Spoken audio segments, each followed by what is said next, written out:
বিশাল মা, ওকে এখানে আনার জন্য থ্যাঙ্কস। ধন্যবাদ তো আপনাকে বলা উচিত। আপনি তো আমাকে বাচ্চাদের স্কুল থেকে বাড়ি আর বাড়ি থেকে স্কুল নিয়ে যাওয়ার চাকরি ঠিক করে দিয়েছেন। সেটা এই জন্য যাতে তুমি আমার ছেলেকে আমার কাছে আনতে পারো। তুমি আমাকে সেদিন মুঙ্গির খবর এনে দিয়েছিলে।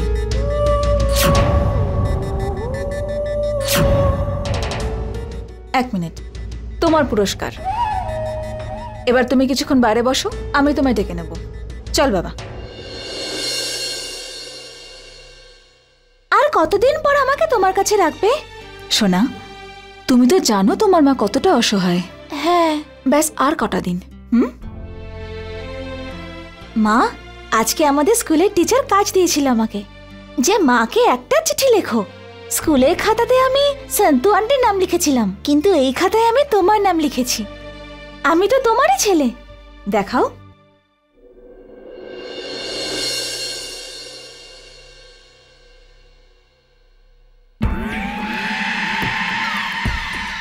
এতটা ভালোবাসো তুমি আমাকে? আমিও তোমাকে খুব ভালোবাসি। জানো, আমি তোমার বাবার সাথে কথা বলেছিলাম তোমার জন্য, কিন্তু উনি আমাকে অনেক বাজে কথা শুনিয়েছেন। আমাকে বলেছেন যদি আমি তোমার নামও নিই তাহলে আমাকে প্রাণে মেরে দেবে। বিশাল ওই বাড়িতে কেউ ভালো নয়, আর সবচেয়ে খারাপ ওই সন্ত, কারণ সেই তোমার বাবার কান ভরে। তাই তোমার বাবা সবসময় আমাকে বাজে কথা বলেন। ওই সন্ত আমার জীবন নষ্ট করে দিয়েছে। তুমি আমাকে ভালোবাসো তাই না? তোমাকেও সন্তোর সাথে খুব খারাপ করতে হবে, দেখতে হবে যাতে ওর কোনো ভালো না হয়। ও তোমার বাবার মায়ের মধ্যে ঝগড়া বাঁধিয়েছে, তাই তোমাকেও সন্তোর সঙ্গে তোমার বাবার ঝগড়া বাঁধাতে হবে। এটাই তোমার মায়ের জন্য তোমার গিফট হবে, বুঝেছো? ম্যাডাম, বিশালকে নিয়ে যাওয়ার সময় হয়ে গেছে। হ্যাঁ, অনেক দেরি হয়ে গেছে। চলো বিশাল, নিজের খেয়াল রেখো তুমি, ঠিক আছে? আর শোনো, আমি যেটা বলেছি সেটা সবসময় খেয়াল রেখো। Love you. Now, bye. Bye মা। কি অদ্ভুত ব্যাপার, নিজের পেটের সন্তান তার মাকে শত্রু মনে করে, আর সেই মায়ের শত্রুকে নিজের মা মনে করে। I love this chemistry. Dharmaraj Mahiya Banshi, তুই যে সিদ্ধান্তই নিবি না ভাই, তাতে একটা ব্যাপার স্পষ্ট হয়ে যাবে, তোর জীবনে কার গুরুত্ব বেশি, তোর নিজের দিদির নাকি পাতানো মেয়ের মতো তোর শালীর।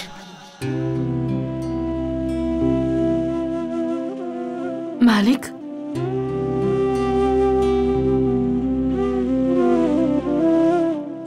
মালিক, ওই আপনি বিশালের জন্য যে কুলদেবীর যজ্ঞ করেছিলেন তারই রক্ষা কবচ এসেছে।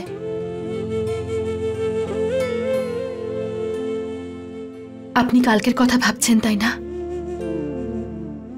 মালিক, আজ পর্যন্ত আপনি যা সিদ্ধান্ত নিয়েছেন তা ঠিক নিয়েছেন, তা সে বাড়িরই হোক বা বাইরের। আর আমি জানি যে এইবারও আপনি যা সিদ্ধান্ত নেবেন সেটা সঠিক হবে। পার্থক্য আছে তো ক্ষেত্রে, কেননা আজ পর্যন্ত আমি যে কটা সিদ্ধান্ত নিজে নিয়েছি না, সেগুলো আগে থেকে জানতাম আমি যে অপরাধী কে আর অপরাধী কে নয়, কিন্তু এক্ষেত্রে একদম এই বিষয়টা আমি জেনে উঠতে পারিনি।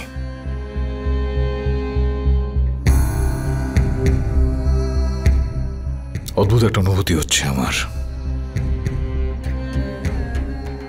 একদিকে আমার স্ত্রীর নিজের বোন,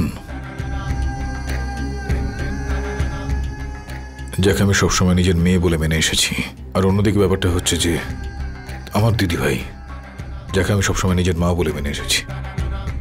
কিন্তু এখন বুঝে উঠতে পারছি না আমার জীবনে যে সমস্ত ক্ষেত্রে গুরুত্ব রয়েছে, তাই এদের দুজনের মধ্যে কাউকে একটা বেছে নেওয়া আমার পক্ষে কোনোভাবেই সম্ভব নয়।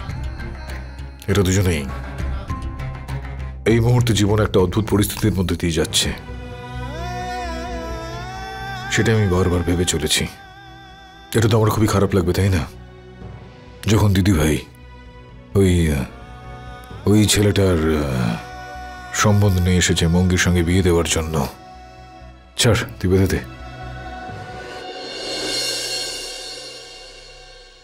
আমি তো শুধু এইটুকু জানি যে আপনি কখনো কারোর সাথে অন্যায় করেননি, আর এখনো আপনি যা সিদ্ধান্ত নেবেন সেটা সঠিক হবে। আর আপনাকে দুজনের মধ্যে একজনকে বাঁচতে হবে না, কারণ বাড়িতে এটা সবাই জানে, সবাই সমান আপনার কাছে। আর আপনার সিদ্ধান্তে কেউ আঙ্গুল তুলবে না। আপনি কোনো ধর্ম সংকটে নেই। হ্যাঁ, আমি জানি যে আপনার ধর্মে প্রথমবার সংকট এসেছে, যার জন্যে হয়তো আপনার মন খুব অস্থির হয়ে উঠেছে।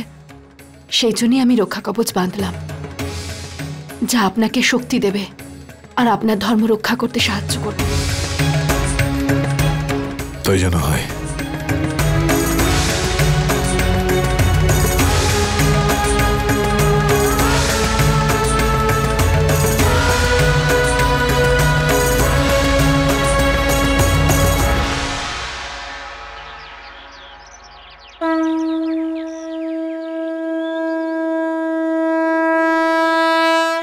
আজ পর্যন্ত এই পরিবারে যতবার সংকট এসেছে, তুমি এই পরিবারকে রক্ষা করেছ। আজ এই পরিবারে ধর্ম সংকট এসেছে, আজ তোমাকে ধর্মের রক্ষা করতে হবে। মালিকের মান সম্মান আর ওনার ন্যায়কে রক্ষা করো। উনি যেন সেই সিদ্ধান্ত নিতে পারেন যাতে সবার ভালো হয়। মা, তাই হবে সন্তু দিদি।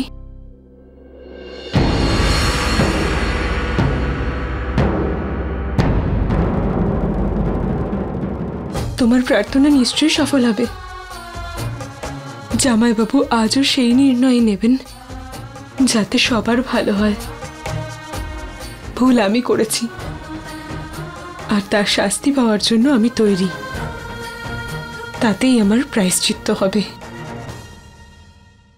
মালিক তোর ওপর নয়, তোর অন্যায়ের ওপর রেগে আছে মুঙ্গি। তুই যে ভুল করেছিস, সেই ভুল যে কোনো মেয়ের জন্যে তার সারা জীবনের অভিশাপ হয়ে যেতে পারে। সম্পর্ক মুখে বললেই ভেঙে যায় না। কাল যখন পিসিমা তোর জন্য সম্বন্ধ এনেছিলেন, যেভাবে মালিক তোর পক্ষে কথা বলেছিলেন, ওনার চোখে তোর জন্য কষ্ট দেখতে পেয়েছি। তাহলেও তুই যে ভুল করেছিস, তুই যদি সত্যি তার প্রায়শ্চিত্ত করতে চাস, তাহলে আমার কাছে একটা রাস্তা আছে। আমি তোর সম্পর্কে দিদি হই বলে আজ তোর কাছ থেকে আমি কিছু চাইছি। এই পরিবারের ভালোর জন্যে তোকে সেই পথেই চলতে হবে। শুনবি আমার কথা?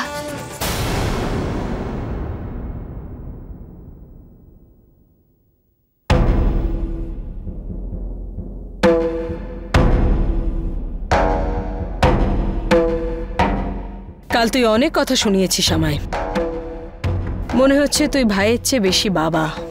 নিজের পাতানো মেয়ের দুঃখ তুই সহ্য করতে পারছিস না, তাই তুই আবেগে ভেসে যাচ্ছিস ভাই। কিন্তু আজ যখন গোটা ধর্মপুরের সামনে তুই সিদ্ধান্ত শোনাবি, তখন এটা মনে রাখিস ভাই, তুই ধর্মপুরের প্রধান, শুধু এই বাড়ির প্রধান নয়।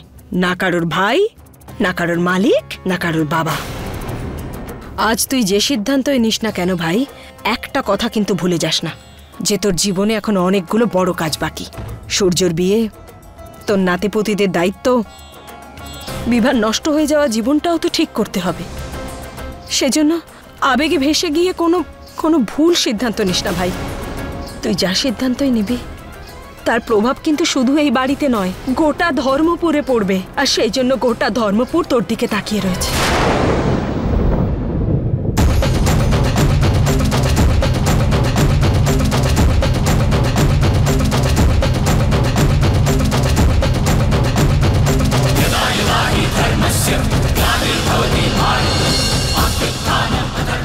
যা ভাই, তোর ধর্ম পালন কর।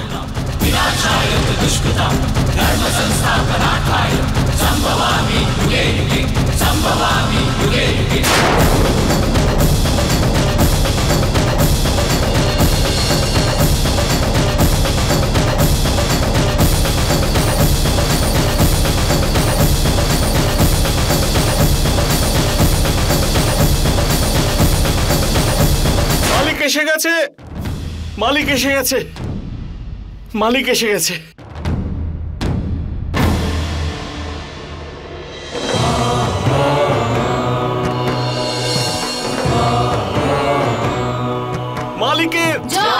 মালিকের জয় মালিকের জয় মালিকের জয় মালিকের জয় মালিকের জয় মালিকের জয় মালিকের জয় মালিকের জয় মালিকের জয় মালিকের জয় মালিকের জয় মালিকের জয় মালিকের জয় মালিকের জয়।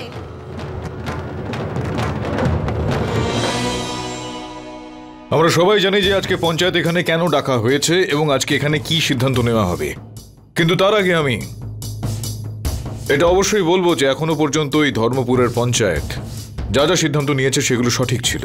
সমস্ত অপরাধীদের শাস্তি দেওয়া হয়েছে আর প্রত্যেকে ন্যায় বিচার পেয়েছেন। কিন্তু এখন এই পঞ্চায়েত এই বিষয়ে কোনো সিদ্ধান্তে উপনীত হয় তার আগে আমি আমার সিদ্ধান্তটা জানিয়ে দিতে চাই। আমার সিদ্ধান্ত হলো যে আজ আমি কোনো রকম সিদ্ধান্ত নেব না।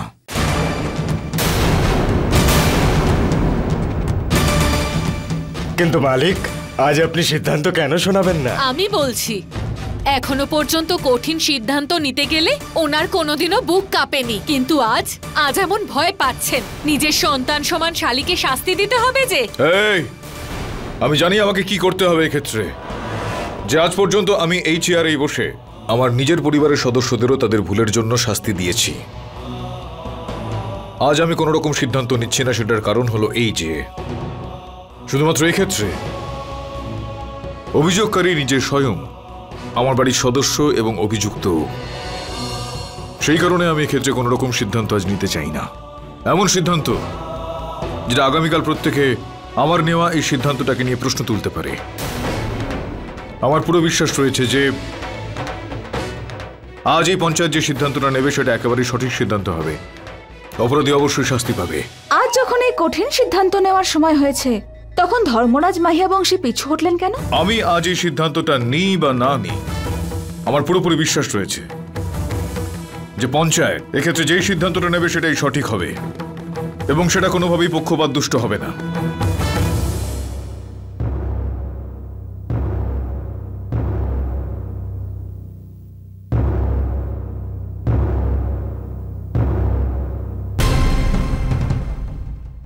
আমরা পঞ্চায়েত নিজেদের মধ্যে এই সিদ্ধান্ত নিয়েছি যে যে কাজটা হয়েছে সেটা অত্যন্ত খারাপ হয়েছে।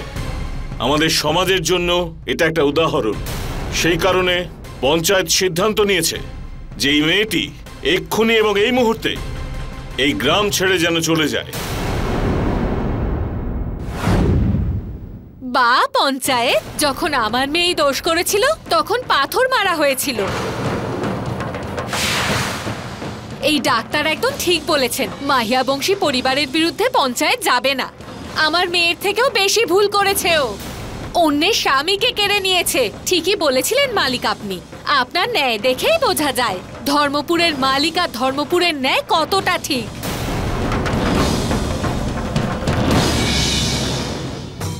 যদি এই মহিলা যা বলছেন সেটা পুরোপুরি সত্যি হয় তাহলে তার মেয়ের ক্ষেত্রে ভুলের জন্য যেই শাস্তিটা দেওয়া হয়েছিল বঙ্গীকেও অবশ্যই তার নিজের ভুলের জন্য সেই শাস্তিটাই দেওয়া হবে।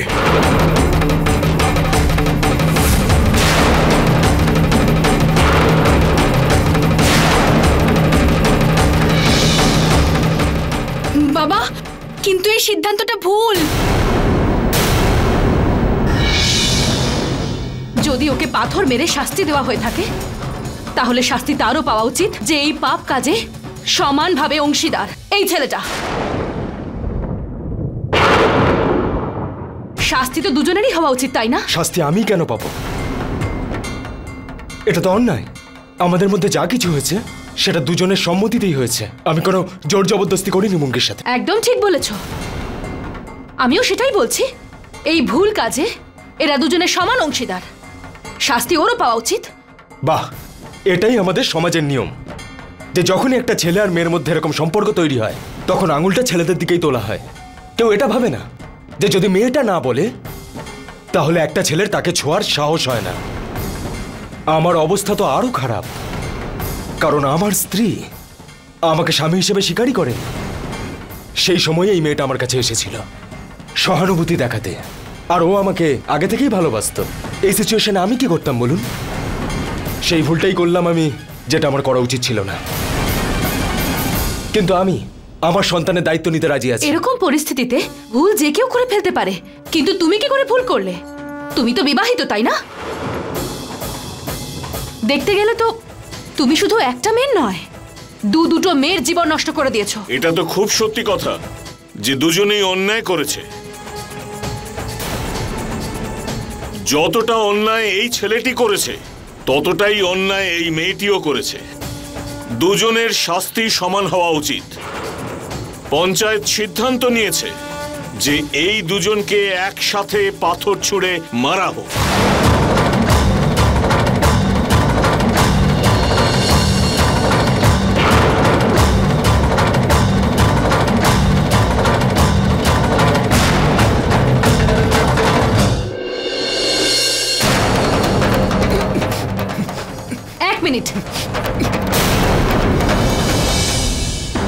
আমরা এদের দুজনকে পাথর মেরে শাস্তি তো দিয়ে দেব, কিন্তু একজন নির্দোষকে কেন শাস্তি দেব যে কোনো ভুলই করেনি? এর গর্ভে যে সন্তান বড় হচ্ছে তার কি ভুল?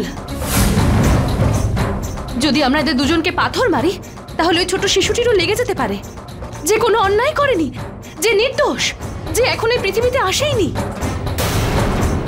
এবার আপনারাই বলুন, আমাদেরকে এদের পাথর মারা উচিত, দেওয়া উচিত এই ধরনের শাস্তি? না, এই দুজনের ভুলের শাস্তি যে বাচ্চা জন্মায়নি তাকে দিতে পারি না। ধর্মপুরের পঞ্চায়েত আজ পর্যন্ত সবার সঙ্গে ন্যায় করেছে, সেই জন্য আজকে ওই বাচ্চার সঙ্গেও কোনো অন্যায় হবে না। তাহলে আপনি বলুন কি শাস্তি দেওয়া হবে দুজনকে? এই দুজনকে শাস্তি দেওয়ার মানে এটা হবে অকারণে একটা বাচ্চাকে শাস্তি দেওয়া।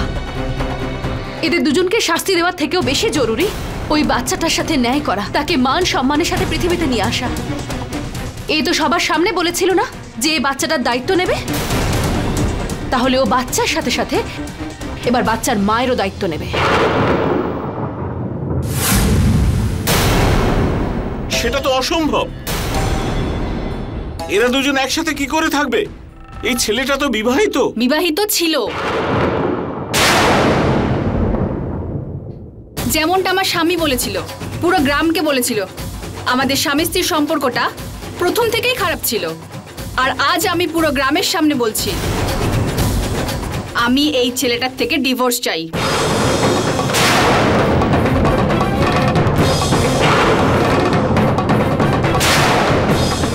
কারণ এই ছেলেটা আমাকে ঠকিয়ে বিয়ে করেছিল।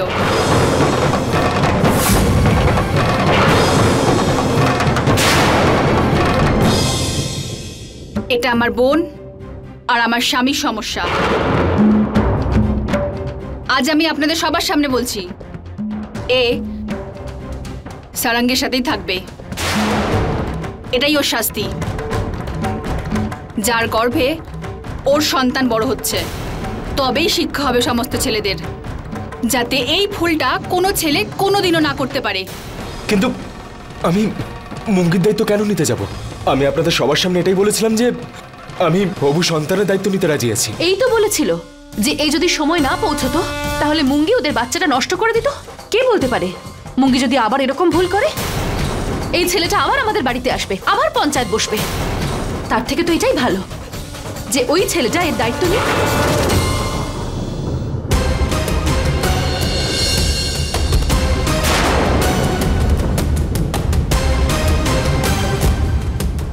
এনার কথা তো একদম ঠিক। পঞ্চায়েত এখন তার অন্তিম সিদ্ধান্ত শোনাচ্ছে। যতক্ষণ না মুঙ্গির সন্তান জন্ম নিচ্ছে ততক্ষণ এই মেয়ের দায়িত্ব ওই ছেলেকেই নিতে হবে। আর বাকি রইল ছেলেটির বিবাহিত হওয়ার। তো আগামী 6 মাস পরে তার স্ত্রীর সঙ্গে বিচ্ছেদ হয়ে যাবে, আর তারপর 3 মাস পরে যখন ওর সন্তানের জন্ম হবে তখন ওরা দুজন বিয়েও করতে পারে। কিন্তু ততদিন পর্যন্ত তোমরা দুজন এই গ্রামে থাকতে পারবে না। তাহলে আমরা কোথায় যাব? আমার কোনো বাড়ি নেই এখানে। তাহলে তুমি বাচ্চার দায়িত্ব কি করে নিচ্ছিলে? ওকে কোথায় রাখতে? যখন তুমি দায়িত্ব নিয়েইছো তখন তার সমস্ত বন্দোবস্ত তুমি করবে। ব্যবস্থা হয়ে গেছে। সারাং আমার ভাইয়ের মতো, তাই এই মেয়েটা মুঙ্গি সারাঙ্গের সঙ্গে আমার বাড়ি থাকবে।